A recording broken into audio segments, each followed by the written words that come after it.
In the future, Frank Weld lives alone in a country house, suffering from worsening mental disorders. At night, he entertains himself by stealing from his own home. One day, he tidies up the house a bit and prepares to eat, but the milk has already gone sour, so he heads to the sofa without having had breakfast. Frank Weld is dozing off when his daughter Madison calls from a distant foreign country, but the connection is lost. Later, Frank Weld heads to the town, where the last library with real books is located.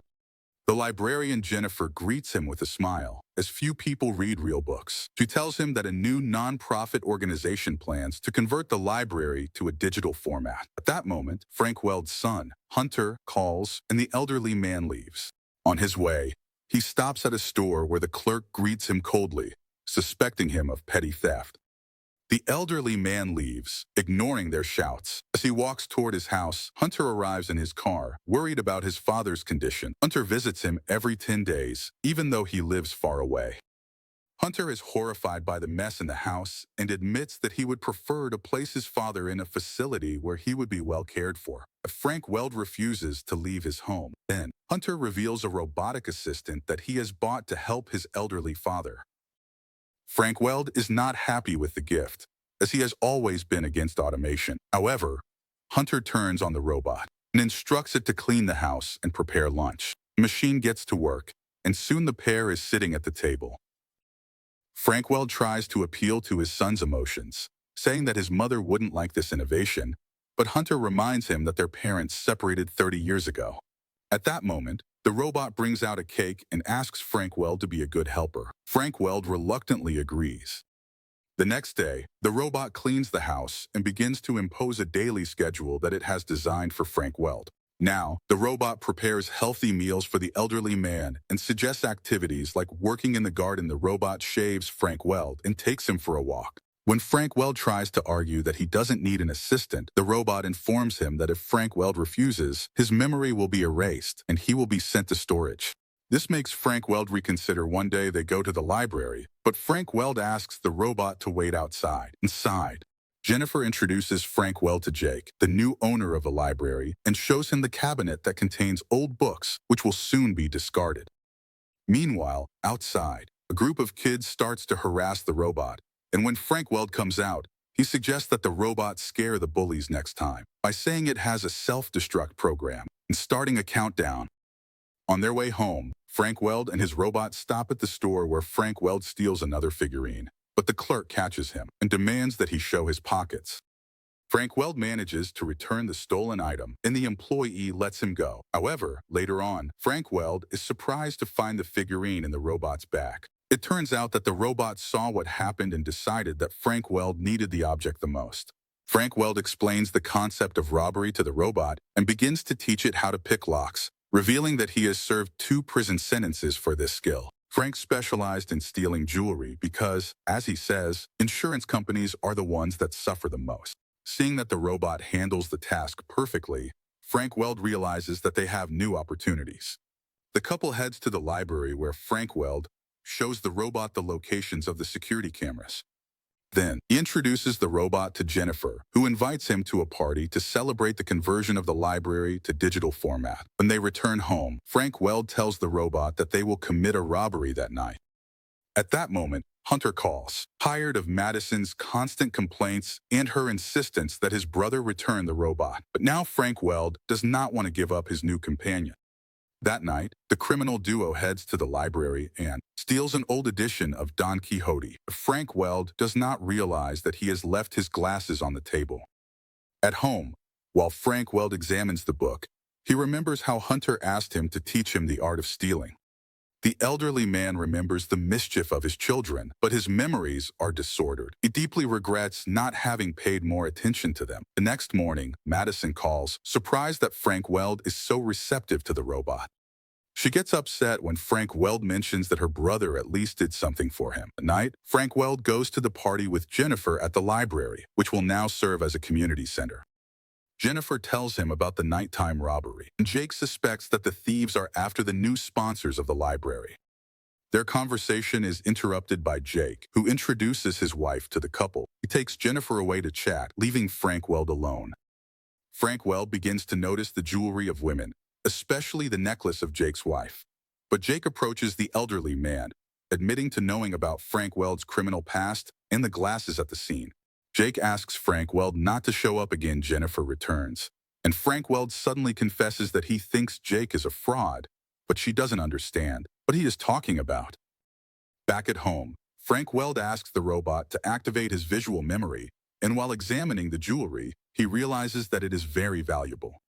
The robot, realizing what Frank Weld is planning, tries to dissuade him from taking the risk, but the old thief is convinced that devising a criminal plan helps him exercise his brain. They begin to monitor Jake's house, and during this time, the robot admits that it lied about having erased its memory. He is willing to return to the store to prevent Frank Weld from risking his life, as his main concern is Frank's health. Moved by the robot's confession, Frank Weld asks it to never remind him that he is not alive. Later, Frank Weld begins to plan the robbery when Jennifer arrives. Fearing that she will see his notes and discover what he is plotting, he refuses to let her in.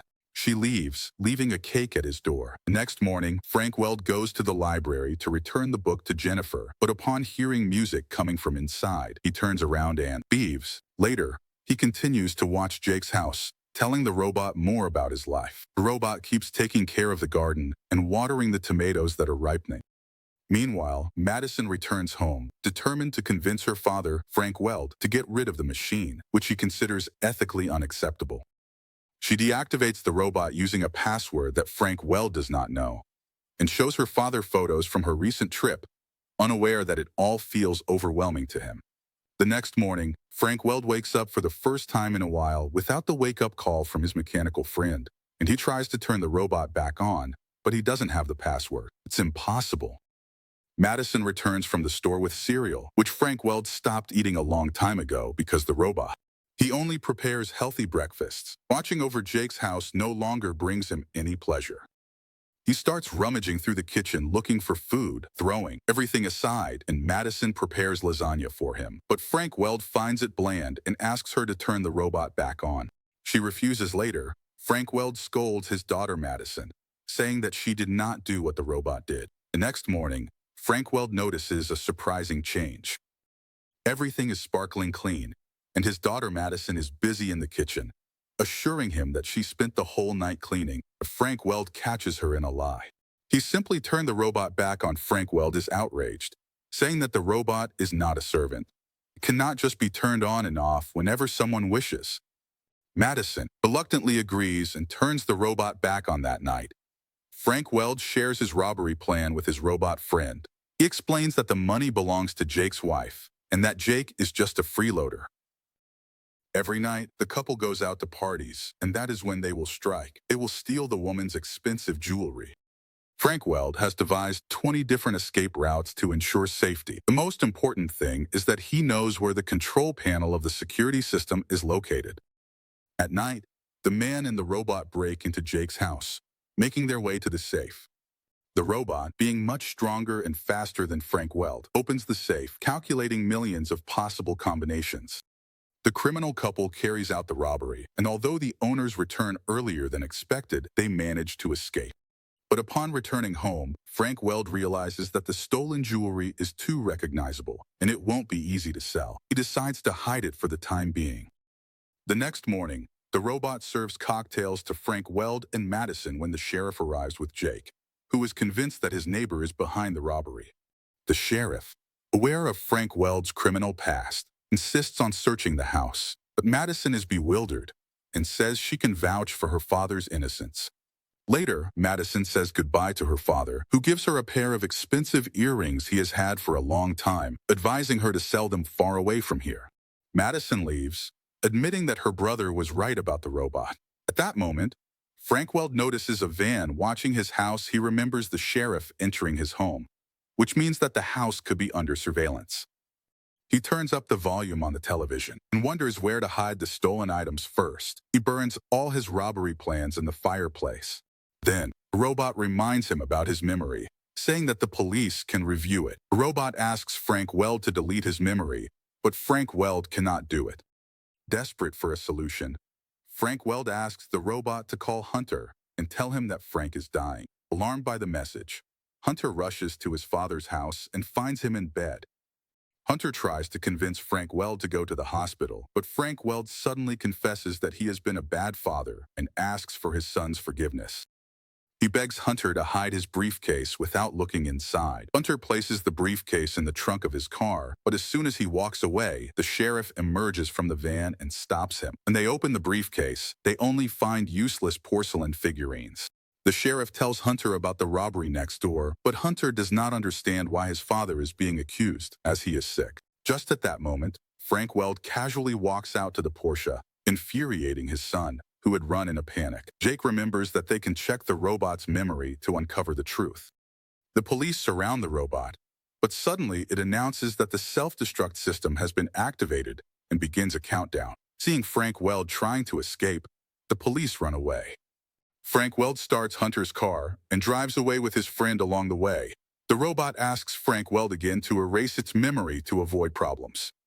The couple heads to the library, and while Frank Weld talks with Jennifer about recent events, he notices photos of his children on the wall. Then he sees a photo of himself with Jennifer and suddenly realizes that she is his wife, whom he forgot due to his illness. Frank Weld and the robot return home, sneaking in before the police station outside notices them. Once again, the robot asks Frank Weld to erase its memory, saying that with a fresh start they can plan a new heist. Upon hearing this argument, Frank Weld finally agrees and turns off the robot. Sometime later, Frank Weld ends up in an adult daycare facility. His dementia progresses, and he remembers little. His family visits him, and the elderly man feels happy about their love and care. As they leave, he hands Hunter a note that hints that the stolen jewelry is buried under the tomatoes in the garden. The movie was not a big success or very popular, but it is worth watching. It addresses many themes about aging, family values, and the process of growing old. The unexpected genre, a science fiction melodrama, should appeal to those looking for something new and unexplored.